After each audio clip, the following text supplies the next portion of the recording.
Dahil sa usapin ngayon ng umunay ginawang panghahalay kay Gerald Santos noong 15 years old pa lamang siya ng dating musical director ng GMA7.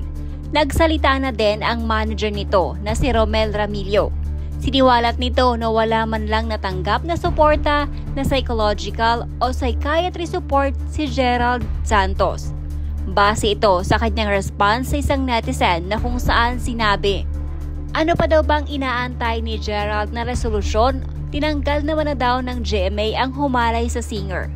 Kung sa pagpa-file naman daw ng kaso, dapat hindi na daw ang GMA ang gumagawa nito dahil si Gerald naman daw ang biktima.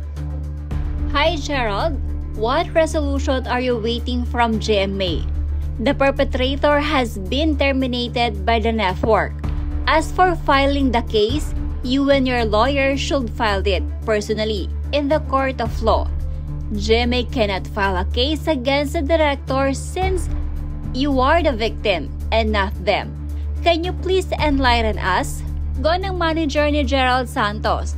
They should have still furnished Gerald with the official result of their investigation, together with the official resolution so it could have been used in the formal filing of charges.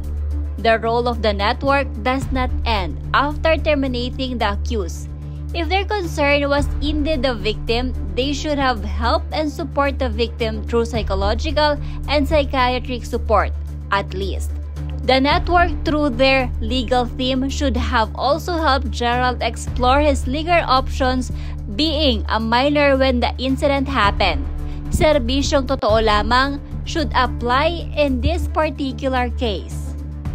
Samantala, nag-react naman si Miss Annette Gozon sa nilabas na article ng pep.ph na kung saan nakapaloob na isa-isang sinagot ng legal team ng GMA ang naging akusasyon ni Gerald sa network. Katulad na lamang ng pinag-initan umano siya ng network. Sagot ng GMA kung pinag-initan siya, sana daw wala siyang sunod-sunod na project sa network matapos niyang mag-file ng formal complaint noong 2010. Caption ni Miss Annette sa kanyang share post, just the facts. Nagkomento naman dito ang former head talent management ng GMA Network na si RC Baltasar, na ang sarap umanong kumontra sa kasinungalingan at kradramahan ni Gerald Santos. Sinang-ayunan naman ni Miss Annette ang komentong ito ni Baltasar.